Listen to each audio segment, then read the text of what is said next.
Apa yang bisa begitu jahat, begitu gelap, hingga menyebabkan Tuhan sendiri menghancurkan dua kota dengan api dari surga? Ini bukan sekedar cerita kuno. Itu sebuah peringatan, peristiwa yang benar-benar menggemparkan dunia. Kota-kota itu disebut Sodom dan Gomora. Mereka adalah tempat tinggal, penuh dengan orang, rumah, pasar, dan keluarga, seperti kota manapun yang kita kenal saat ini. Namun sesuatu yang sangat salah telah terjadi. Hati orang-orang telah mengeras, matanya buta terhadap kebaikan. Apa yang adil telah dibenci. Tuhan dalam kesabarannya mengutus dua malaikat untuk mengunjungi Sodom. Namun penduduk setempat tidak menyambut mereka, tetapi malah ingin menyakiti mereka. Kekerasan terhadap para utusan surgawi merupakan tanda terakhir. Tuhan melihat apa yang ada dalam jiwa-jiwa itu, dan kemudian hukumannya pun disegel. Api dan belerang jatuh dari langit, suatu penghakiman supranatural. Semuanya hancur, rumah, pohon, orang. Hanya asap yang tersisa, mengepul dari bumi tempat kehidupan pernah ada. Namun dosa apakah yang menyebabkan kutukan semacam itu? Mengapa Tuhan yang penuh belas kasihan, bertindak begitu keras? Video ini mengungkap 5 dosa besar Sodom dan Gomora seperti dijelaskan dalam kitab suci, dan menunjukkan bagaimana dosa-dosa yang sama ini terus terjadi hingga saat ini. Itu bukan sekedar kisah lama. Itu adalah peringatan yang hidup, dan setiap dosa yang terungkap adalah cermin yang dapat memantulkan masyarakat dan hati kita sendiri. Sekarang, bersiaplah untuk menyelami firman Tuhan lebih dalam dan memahami mengapa kota-kota ini dihakimi. Karena kebenaran tidak berubah, dan tanda-tandanya ada di antara kita lagi. Korupsi di Sodom mencapai puncaknya ketika penyimpangan seksual menjadi hal yang normal dan dilembagakan. Ini adalah kota di mana dosa tidak lagi disembunyikan. Dosa menjadi publik, dirayakan dan ditegakkan dengan paksa. Firman Tuhan dengan jelas mengungkapkan skenario ini dalam Kejadian 19:45, tanpa ada ruang untuk keraguan atau pelunakan. Tetapi sebelum mereka tidur, orang-orang kota itu, orang-orang Sodom mengepung rumah itu, baik yang muda maupun yang tua, semua orang dari segala penjuru. Lalu mereka memanggil Lot dan berkata kepadanya, "Di manakah orang-orang yang datang kepadamu malam ini? Bawalah mereka keluar kepada kami, supaya kami dapat mengenali mereka." Kejadian 19:45. Ungkapan agar kita dapat mengenal mereka tidak ada hubungannya dengan keramah tamahan. Ini adalah usaha untuk mendominasi yang disertai kekerasan dan seksual. Mereka ingin memperkosa para malaikat yang tampak seperti manusia biasa. Dosa di sini melampaui seksualitas yang tak terkendali. Ini adalah keruntuhan moral, pemberontakan terhadap martabat, penghinaan mutlak terhadap hal yang sakral. Perilaku ini mencerminkan masyarakat yang tidak lagi melihat batas antara benar dan salah. Apa yang ditetapkan Allah sebagai hal yang kudus, seksualitas dalam perjanjian, telah dinodai. Di Sodom, kesenangan telah menjadi berhala dan kehendak Tuhan menjadi gangguan. Adegan dari kitab Kejadian ini menunjukkan suatu kaum yang begitu dikuasai oleh hawa nafsu, sehingga mereka bersedia menyerang pengunjung, melanggar hukum keramah tamahan, kehormatan, dan rasa hormat. Hal ini menyingkapkan tingkat kemerosotan rohani. Bukan sekadar soal keinginan yang salah, tetapi hati yang rusak dan tidak peduli terhadap rasa takut kepada Tuhan. Saat ini, kita hidup di masa di mana amoralitas seksual juga merupakan hal yang lumrah. Kemurnian dijek, batasan dilanggar tanpa rasa bersalah. Industri hiburan, budaya digital, dan bahkan sistem pendidikan telah merelatifkan apa yang pernah dianggap sakral. Roh yang sama yang mendominasi Sodom, roh nilai-nilai terbalik, masih aktif. Rasul Yudas menegaskan hubungan ini dalam suratnya, sama seperti Sodom dan Gomora dan kota-kota sekitarnya yang dengan cara yang sama melakukan percabulan dan mengejar kepuasan-kepuasan yang tak wajar, telah menanggung siksaan api kekal sebagai peringatan kepada semua orang. Yudas 1:7. Daging yang lain di sini berbicara tentang praktik-praktik yang bertentangan dengan tatanan alamiah dan kehendak Allah. Dan teksnya jelas, Sodom menjadi contoh. Peringatan tentang apa yang terjadi pada masyarakat yang mengabaikan batasan-batasan ilahi. Ini bukan seruan untuk intoleransi, tetapi untuk kesadaran. Tuhan tidak menghancurkan Sodom karena mereka melakukan kesalahan sekali. Dia bertindak setelah sekian lama memberikan belas kasihan dan mengabaikan peringatan. Ketidakbermoralan telah menjadi hukum. Dosa itu bersifat institusional dan tidak ada lagi penyesalan. Yesus ketika mengacu pada akhir zaman menyebutkan Sodom sebagai paralel dengan generasi terakhir. Demikian pula seperti yang terjadi pada zaman Lot. Mereka makan, minum, membeli, menjual, menanam dan membangun. Tetapi pada hari Lot keluar dari Sodom, turunlah hujan api dan belerang dari langit dan membinasakan mereka semua. Demikianlah halnya kelak pada hari di mana Anak Manusia menyatakan diri. Lukas 17:28-30. Dengan kata lain, hari-hari terakhir akan mencerminkan hari-hari Sodom.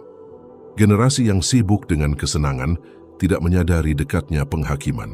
Penghakiman datang atas Sodom ketika segalanya tampak normal, dan ia akan datang lagi ke dunia dengan kejutan yang sama.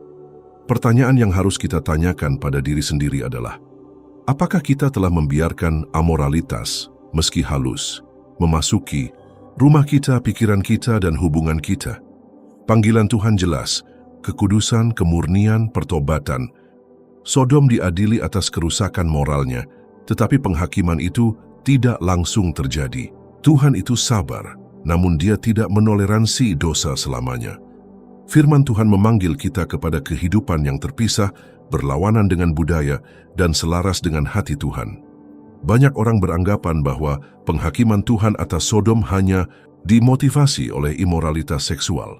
Namun kitab suci menyingkapkan kepada kita dimensi dosa kota itu yang bahkan lebih dalam dan mungkin lebih umum, kesombongan dan arogansi. Nabi Yehezkiel, ratusan tahun setelah kehancuran Sodom, menerima wahyu terperinci dari Tuhan tentang akar rohani kemerosotan itu. Lihatlah, inilah kejahatan Sodom, kakakmu, kesombongan, kekayaan, dan hidup bermalas-malasan ada padanya dan pada anak-anaknya perempuan. Tetapi ia tidak menolong orang-orang sengsara dan yang membutuhkan. Yehezkiel 16:49. Hal itu terungkap bahwa sebelum menyebutkan dosa seksual apapun, Allah secara khusus menyebutkan kesombongan sebagai awal dari kejatuhan. Kota itu makmur secara ekonomi, nyaman secara sosial, dan acuh tak acuh secara agama. Mereka punya banyak roti, banyak waktu, tetapi hatinya keras. Kesombongan Sodom bukan sekadar perasaan, itu adalah suatu budaya. Kemandirian telah menggantikan kerendahan hati. Mereka mengira mereka tak terkalahkan, penguasa nasib mereka sendiri. Dan ketika manusia mulai percaya bahwa mereka tidak lagi membutuhkan Tuhan, kehancuran sudah pasti terjadi. Kelimpahan tanpa rasa takut melahirkan kesombongan, kemalasan yang tak bertujuan melahirkan korupsi. Sodom adalah kota yang makmur, tetapi kehilangan arah rohaninya. Kesombongan membutakan mereka terhadap perlunya pertobatan. Mereka memiliki segalanya kecuali yang hakiki, hadirat Tuhan. Gambaran tentang Sodom ini benar-benar nyata di hadapan kita saat ini. Kita hidup di masa kelimpahan materi yang belum pernah terjadi sebelumnya. Ada teknologi, akses informasi, kenyamanan, namun pada saat yang sama, ada generasi yang tumbuh dengan keyakinan bahwa mereka tidak membutuhkan Tuhan. Spiritualitas diolok-olok, Alkitab dianggap ketinggalan zaman, dan manusia ditempatkan di pusat. Dan inilah inti dari kesombongan. Ia menggantikan ketergantungan dengan kemandirian dari Tuhan. Sodom berhenti mengakui Tuhan sebagai sumber segalanya. Mereka tidak hanya jahat dalam perbuatannya, mereka juga bangga dengan kejahatan mereka. Sikapnya adalah sikap superioritas moral dan budaya, meremehkan orang-orang yang rendah hati dan membutuhkan. Kesombongan adalah dosa yang mendahului banyak dosa lainnya. Solomon menulis, kesombongan mendahului kehancuran, dan kesombongan mendahului kejatuhan. Amsal 16:18. Ayat ini bisa saja dicap di gerbang Sodom sebelum kehancurannya, karena kehancuran tidak dimulai dengan api dari surga, tetapi dengan kelebihan diri mereka sendiri dan ketiadaan Tuhan. Dosa kesombongan itu tidak terlihat, namun menghancurkan. Dia meyakinkan manusia bahwa dia bisa hidup tanpa penyesalan, tanpa ketergantungan dan tanpa rasa takut. Yesus memperingatkan bahwa hari-hari terakhir akan serupa dengan hari-hari Sodom. Dan memang, dewasa ini kita menyaksikan makin bertambahnya kesombongan. Orang-orang tidak lagi menyadari kesalahan mereka. Dosa menjadi alasan perayaan publik, dan gagasan penyerahan diri kepada Tuhan dipandang sebagai kelemahan. Kesombongan yang sama, yang menghancurkan Sodom kini bergema di kota-kota kita, sistem kita, dan bahkan di dalam hati banyak umat beragama. Rasul Yakobus memberi kita peringatan dan janji. Allah menentang orang yang sombong, tetapi mengasihani orang yang rendah hati. Yakobus 4:6. Penentangan Tuhan terhadap Sodom merupakan akibat langsung dari kesombongannya. Mereka menolak kasih karunia. Mereka menolak peringatan tersebut. Mereka mengabaikan tanda-tandanya. Dan pada akhirnya, tidak ada kerendahan hati sama sekali, hanya abu. Yehezkiel mengatakan bahwa meskipun berlimpah harta dan kenyamanan, Sodom tidak menguatkan tangan orang miskin dan yang membutuhkan. Kesombongan membutakan mereka terhadap tetangganya. Karena kesombongan juga membuat kita tidak peka. Dia mengubah hati manusia menjadi benteng yang egois. Dan di mana ada kesombongan, di situ tidak ada belas kasihan. Hari ini kita dipanggil untuk melakukan yang sebaliknya, untuk bertobat dengan rendah hati, untuk menyadari bahwa kita bukanlah apa-apa tanpa Tuhan. Kita diingatkan bahwa setiap karunia, setiap kelimpahan, setiap bakat berasal darinya. Dan jika kita tidak menghormatinya dengan ini, kita berisiko mengulang sejarah yang ditinggalkan Sodom, yang tercatat sebagai contoh abadi. Kesombongan bukan hanya dosa individu, itu dapat mengontaminasi seluruh budaya. Sodom adalah salah satu kasusnya. Dunia saat ini sedang menuju ke arah yang sama secara berbahaya. Di antara dosa-dosa yang menentukan nasib Sodom, ada satu yang mungkin tampak kecil di mata manusia, tetapi di hadapan Tuhan memiliki bobot kekal, kurangnya keramah tamahan. Lebih dari sekadar kegagalan sosial, hal itu merupakan pelanggaran spiritual karena menolak keramah tamahan berarti menolak karakter Tuhan sendiri. Dia yang menyambut, yang melindungi, yang membuka pintu kasih karunia. Keramah tamahan dalam konteks Alkitab lebih dari sekadar sopan santun dan kebaikan. Itu adalah tugas suci, cerminan kasih Tuhan bagi sesama kita, terutama orang asing, mereka yang rentan dan yang membutuhkan. Cara kita memperlakukan orang-orang yang datang kepada kita, terutama mereka yang tidak bisa membalas, mengungkapkan betapa besarnya kehadiran Tuhan di dalam hati kita. Kitab suci menunjukkan kepada kita bahwa ketika kedua malaikat tiba di kota Sodom, mereka disambut oleh Lot, seorang pria saleh yang memahami nilai keramah tamahan. Tetapi bagian kota lainnya menunjukkan kebalikannya. Sikap orang banyak adalah permusuhan dan kekerasan. Mari kita lihat kembali ceritanya.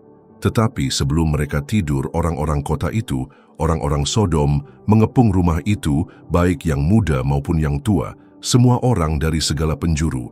Lalu mereka memanggil Lot dan berkata kepadanya, "Di manakah orang-orang yang datang kepadamu malam ini? Bawalah mereka keluar kepada kami, supaya kami dapat mengenali mereka." Kejadian 19:4-5. Alih-alih penerimaan, ada keinginan untuk agresi. Alih-alih perlindungan, yang ada adalah ancaman. Seluruh kota telah menunjukkan bahwa ia telah kehilangan kepekaan terhadap orang lain. Hal ini bukan sekadar perilaku yang buruk, ini adalah dosa yang disengaja terhadap model Tuhan bagi koeksistensi manusia. Keramah tamahan adalah sifat Tuhan sendiri. Ia menyambut yang lelah, memberi makan yang lapar, menutupi yang telanjang, melindungi yang lemah. Dan dia mengharapkan rakyatnya mencerminkan karakter yang sama. Yesus mengajarkan, "Karena ketika aku lapar, kamu memberi aku makan. Ketika aku haus, kamu memberi aku minum. Ketika aku seorang asing, kamu memberi aku tumpangan. Ketika aku telanjang, kamu memberi aku pakaian. Ketika aku sakit, kamu melawat aku. Ketika aku di dalam penjara, kamu mengunjungi aku." Matius 25:35-36. Kata-kata ini menunjukkan betapa keramah tamahan merupakan termometer spiritual. Ketiadaan itu merupakan bukti dari hati yang keras. hati yang tak lagi mengasihi, tak lagi peduli, dan tak lagi mencerminkan Tuhan. Sodom gagal di situ saja. Mereka memiliki kelimpahan, tetapi mereka tidak berbagi. Mereka punya rumah, tetapi mereka tidak membuka pintunya. Mereka punya waktu, tetapi mereka menggunakannya untuk kejahatan. Kehadiran para malaikat tidak dilihat sebagai tanda belas kasihan Tuhan, tetapi dihadapi dengan permusuhan, dengan penghinaan, dengan kebrutalan. Yehezkiel menegaskan, "Lihatlah, inilah kejahatan Sodom kakakmu. Kesombongan, kekayaan, dan hidup bermalas-malasan ada padanya dan pada anak-anaknya perempuan, tetapi ia tidak menolong orang-orang sengsara dan yang membutuhkan." Yehezkiel. Transdas 49. Kurangnya keramah tamahan berarti penghinaan terhadap mereka yang membutuhkan, dan ini adalah penghinaan terhadap Tuhan, karena Dia sendiri mengidentifikasikan diri dengan yang lemah, orang asing, orang terpinggirkan. Penulis kitab Ibrani memperingatkan kita, jangan lupa untuk menunjukkan keramahan kepada orang, karena dengan berbuat demikian, beberapa orang telah menjamu malaikat tanpa menyadarinya. Ibrani 13:2. Sodom memiliki kesempatan itu. Lot, bahkan ketika berhadapan dengan ancaman orang banyak, mencoba melindungi para malaikat. Rumahmu adalah tempat berlindung. Tapi kota, medan perang melawan segala sesuatu yang sakral, kurangnya keramah tamahan Sodom, merupakan seruan penolakan terhadap kehadiran Tuhan. Mereka bukan hanya tidak mau menerima, mereka ingin menghancurkan. Saat ini, kita hidup di dunia yang juga semakin tidak bersahabat. Pintu tertutup, hati mengeras. Orang dilihat sebagai angka. Individualisme menggantikan kasih sayang. Masyarakat merayakan ego dan membenci yang lain. Tetapi gereja umat Allah harus sebaliknya. Kita dipanggil untuk menjadi rumah terbuka, hati yang tersedia, jembatan penyambutan. Karena Tuhan masih mengirimkan malaikat, orang, situasi, kesempatan untuk menguji respons kita. Sodom gagal dalam ujian ini. Kita sebagai generasi masih punya waktu untuk bertobat, untuk membuka kembali pintu-pintu, untuk belajar kembali cara mencintai. Sebab bila kita memperlakukan orang lain dengan buruk, berarti kita menutup pintu bagi Tuhan. Dan penghakiman datang bukan hanya atas dosa-dosa besar yang memalukan, tetapi atas kehidupan yang mengabaikan tindakan-tindakan kasih yang kecil. Sodom mengajarkan kita bahwa ketidakpedulian adalah bentuk pemberontakan diam-diam. Dan keramah tamahan bukan hanya sekedar isyarat. Itu adalah cerminan siapa kita sebenarnya di hadapan Tuhan. Penghakiman Allah atas Sodom dan Gomora tidak terbatas pada tindakan kejahatan perorangan saja. Terjadi kegagalan hati nurani kolektif, suatu budaya yang secara sistematis mengabaikan mereka yang membutuhkan. Ini adalah salah satu tuduhan paling serius yang disampaikan Allah kepada generasi itu melalui Nabi Yehezkiel. Lihatlah, inilah kejahatan Sodom kakakmu. Kesombongan, kekayaan, dan hidup bermalas-malasan ada padanya. Dan pada anak-anaknya perempuan, tetapi ia tidak menolong orang-orang sengsara dan yang membutuhkan. Yehezkiel 16:49. Kalimat terakhir adalah kalimat yang berat. Sodom memiliki segalanya, banyak roti, stabilitas ekonomi, banyak waktu. Tetapi dia memilih untuk tidak berbuat apapun bagi mereka yang sangat membutuhkannya. Pengabaian sosial bukan sekadar kelalaian, tetapi sebuah provokasi langsung kepada Tuhan yang mendefinisikan dirinya sebagai pembela kaum yang lemah. Di seluruh Alkitab kita melihat kepedulian Tuhan terhadap kaum tertindas, kaum miskin, dan kaum terpinggirkan. Dalam kitab Ulangan, Mazmur 82, Amsal, kitab Nabi-Nabi, dan Injil, Allah memperlihatkan dirinya sebagai bapa bagi anak yatim, hakim bagi para janda dan pembela orang asing. Ketika perhatian ini diabaikan, keadilan ilahi bangkit dengan kuat. Penindasan di Sodom mungkin tidak terdengar, tetapi terjadi terus-menerus. Masyarakat telah menciptakan sistem di mana yang kuat menang, yang lemah disingkirkan, dan mereka yang membutuhkan tidak terlihat. Penghinaan sosial ini adalah seruan terhadap surga. Tuhan tidak diam menghadapi ketidakadilan.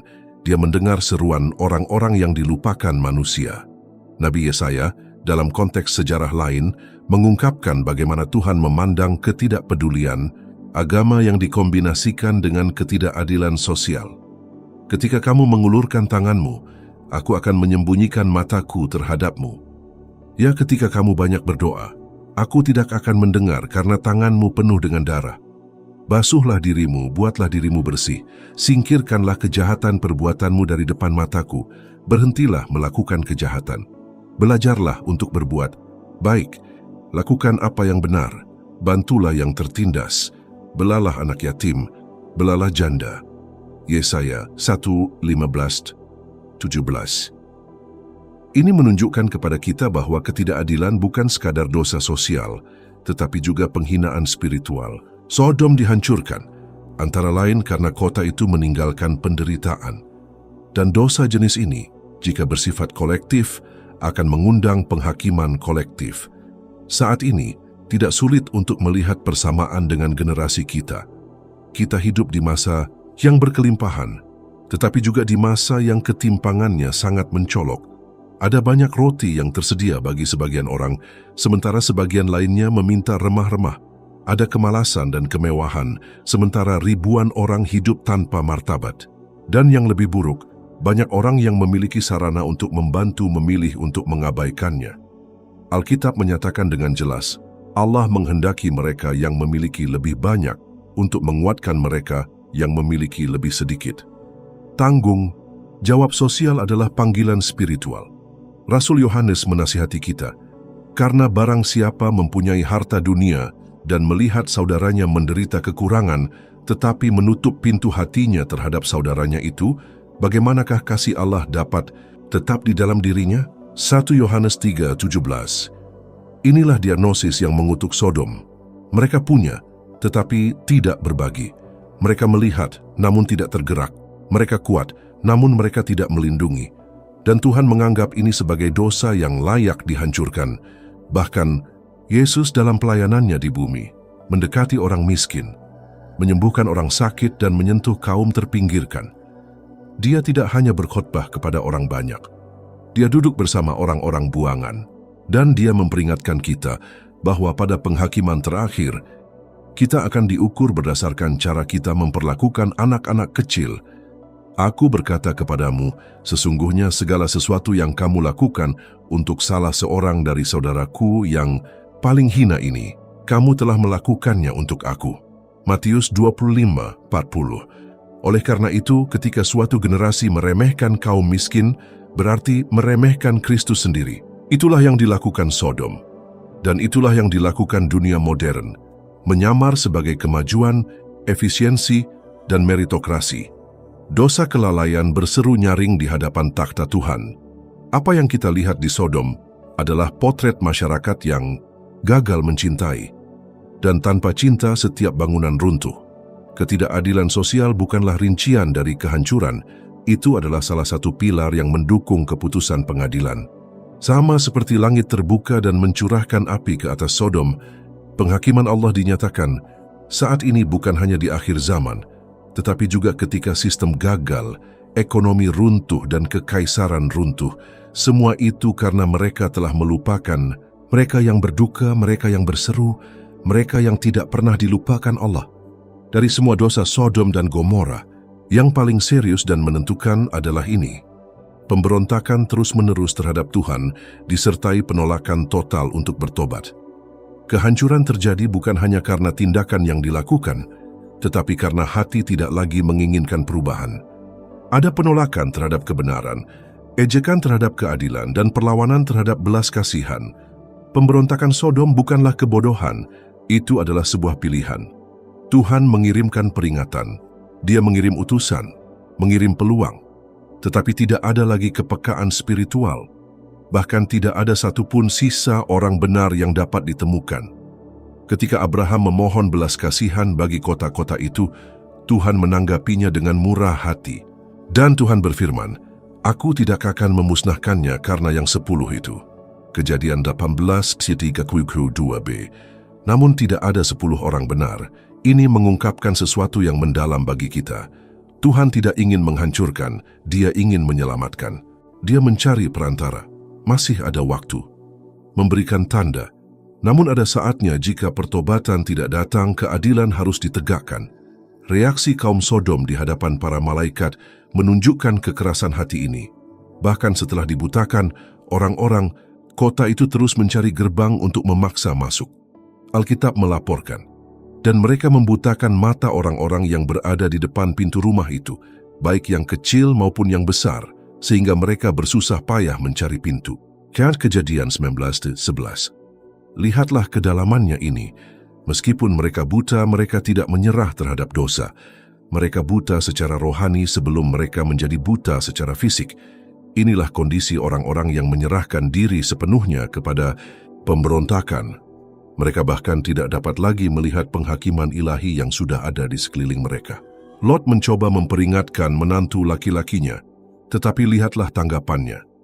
Lalu ia berkata kepada kedua menantunya yang akan mengawini kedua putrinya, katanya, "Bangunlah, pergilah dari tempat ini, sebab Tuhan akan membinasakan kota ini." Maka ia dianggap sebagai seorang pencemooh di mata kedua menantunya. Kejadian 19:14. Mereka tertawa, mereka mengejek, mereka tidak mempercayainya. Pengabaian terhadap peringatan ilahi ini menentukan nasibnya. Berapa banyak orang saat ini yang bereaksi dengan cara yang sama? Berapa banyak pertobatan palsu? Berapa banyak orang yang meremehkan khotbah, mengolok-olok kekudusan, dan mengabaikan tanda-tanda zaman? Kesabaran Tuhan itu besar, namun bukan berarti tak terbatas. Dia menanti, Dia memanggil, Dia mengutus para nabi. Namun saat penghakiman tiba, Yesus berbicara dengan jelas tentang hal ini. Demikian pula lah halnya kelak pada hari, di mana Anak Manusia menyatakan dirinya. Lukas 17:30. Pada zaman Lot, orang-orang makan, minum, menikah, dan membangun. Segalanya tampak normal. Namun tiba-tiba keputusan dijatuhkan. Tidak ada peringatan sebelumnya bagi mereka yang tidak mau mendengarkan. Dan Yesus memperingatkan kita. Pola yang sama akan terulang pada akhir zaman. Tragedi Sodom juga dilambangkan oleh tokoh yang terkenal tetapi terkadang disalahpahami, istri Lot. Dia meninggalkan kota itu. Saya berjalan menuju keselamatan, namun hatinya tertinggal, dan karena itu dia diadili. Dan istri Lot menoleh ke belakang, lalu ia menjadi pilar garam. Kejadian 19:26. Pandangan balik itu bukan hanya bersifat fisik, itu adalah pandangan, kerinduan, keterikatan terhadap dunia, penolakan untuk memutuskan hubungan dengan dosa. Berapa banyak orang saat ini yang berada di jalan menuju keselamatan, namun menoleh ke belakang dengan keinginan akan apa yang telah dikutuk Tuhan. Pemberontakan Sodom telah selesai. Mereka tidak menginginkan Tuhan, mereka tidak ingin berubah, mereka tidak mau mendengarkan. Dan ini adalah keadaan yang paling berbahaya dari semuanya, yaitu ketidakpekaan spiritual. Ketika hati tidak lagi menanggapi sentuhan roh, penghakiman mendekat. Dan ketika dia datang, tidak ada waktu untuk kembali. Petrus juga berbicara tentang hal ini, mengingat kehancuran kota-kota sebagai tanda bagi semua generasi. Dan ia menghancurkan kota Sodom dan Gomora menjadi abu, dan menghukum mereka dengan penghancuran, dan menjadikan mereka peringatan bagi orang-orang yang hidup fasik. 2 Petrus 2:9. Mereka ditetapkan sebagai contoh, kesaksian abadi bahwa Tuhan itu penyayang, namun juga adil. Dia mengampuni, namun dia juga menghakimi. Dia menunggu, tetapi tidak selamanya. Saat ini, banyak orang hidup seolah-olah Tuhan tidak ada. Seolah-olah tidak ada penghakiman, tidak ada keabadian, tidak ada pertanggungjawaban.